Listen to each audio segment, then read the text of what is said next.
Today we are demanding the government of India to remove this Armed Forces Special Power Act, and the suspension of operation should be removed immediately to save our Manipur.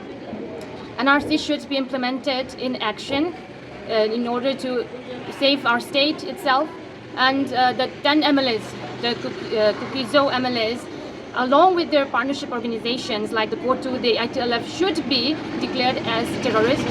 And lastly, the militants who kidnapped the innocent children and the women, tortured them brutally with no mercy and killed them, should also be captured and punish them. As a woman, we are feeling insecure. We are not able to go anywhere.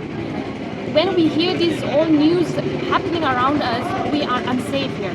We can't even sleep properly. We have the children have dreams that when they hear this sound, a machine, they feel like the drone is coming, and they even start crying, you know. So as a woman and for the children as well, we are really insecure living here.